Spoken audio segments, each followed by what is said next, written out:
Bienvenue dans mon atelier à histoire.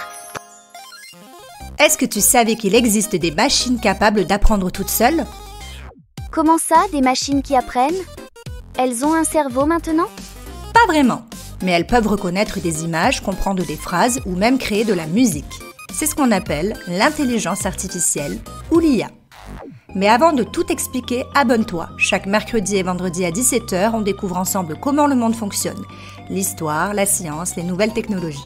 Allez Tati, j'ai hâte de comprendre comment une machine peut être intelligente.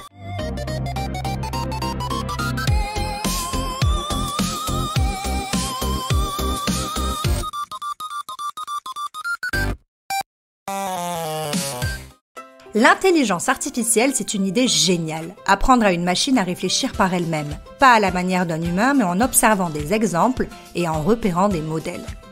Comme moi quand j'apprends à lire? Exactement. Tu répètes, tu fais des erreurs, tu recommences et ton cerveau s'améliore. L'IA fait pareil, sauf qu'à la place d'un cerveau, elle a des algorithmes, c'est-à-dire des programmes qui lui apprennent à reconnaître des images, des sons ou des mots. Donc elle apprend, mais sans comprendre? Oui, elle imite l'intelligence humaine sans émotion.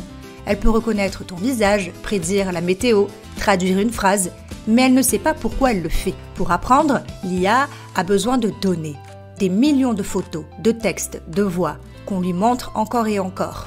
C'est un peu Internet qui l'a façonné, avec toutes les milliers de données qu'on lui a envoyées depuis. Et elle les retient toutes?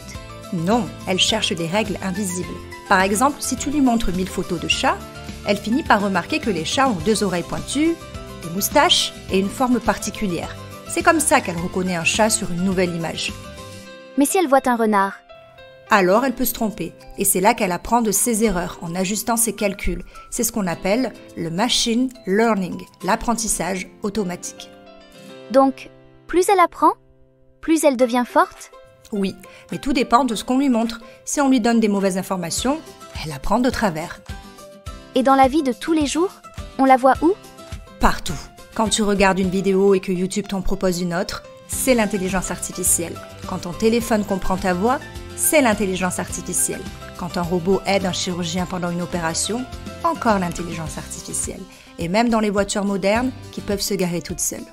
Donc, elle aide les humains dans plein de domaines. Oui, dans la santé, la recherche, la musique, l'art, les voyages. Mais il faut qu'elle reste un outil, pas un remplaçant. L'intelligence artificielle peut analyser plus vite que nous, créer des images, des sons, des textes, mais elle ne ressent rien. Elle ne connaît ni la tristesse, ni la joie, ni la peur.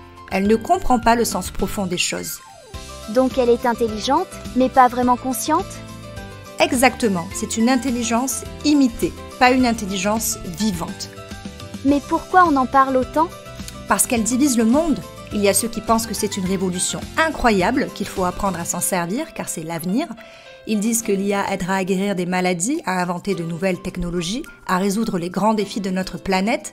Et puis il y a les sceptiques, ceux qui se méfient. Ils ont peur qu'elle remplace certains métiers ou qu'elle soit utilisée sans contrôle. Certains disent même que les machines pourraient devenir trop puissantes. Et toi, Tati, t'en penses quoi? Je pense que les deux ont raison. L'IA, c'est comme une flamme. Si on l'utilise bien, elle éclaire. Mais si on la laisse sans surveillance, elle brûle. L'important, c'est de comprendre, régler et contrôler ce qu'on crée. Une chose est sûre, il faut vivre avec le monde de demain. Donc il ne faut pas en avoir peur, mais apprendre à s'en servir avec sagesse? Exactement.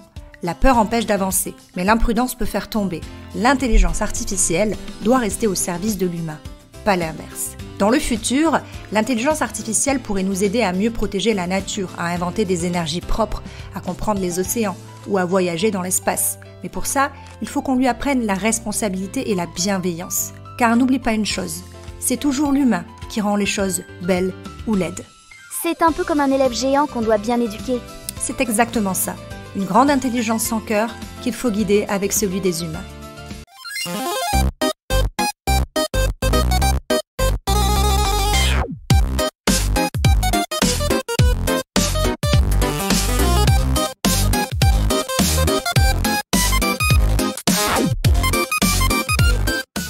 Alors Capucine, dis-moi, qu'est-ce que tu as appris aujourd'hui?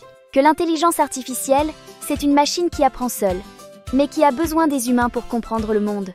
qu'elle peut faire des choses incroyables, mais qu'il faut l'utiliser avec respect et intelligence. Exactement, ma puce. L'intelligence artificielle, c'est peut-être la plus grande invention de ce siècle, mais la vraie intelligence, c'est celle du cœur et de la conscience. Et toi, si tu pouvais inventer une IA pour aider les humains, elle servirait à quoi? Dis-le nous en commentaire. Merci d'avoir regardé la vidéo et n'hésite pas à t'abonner. Rendez-vous chaque mercredi et vendredi à 17h pour une nouvelle vidéo. N'oublie pas de dire à tes parents qu'ils peuvent nous retrouver sur Facebook, Instagram et TikTok à Mon Atelier à Histoire.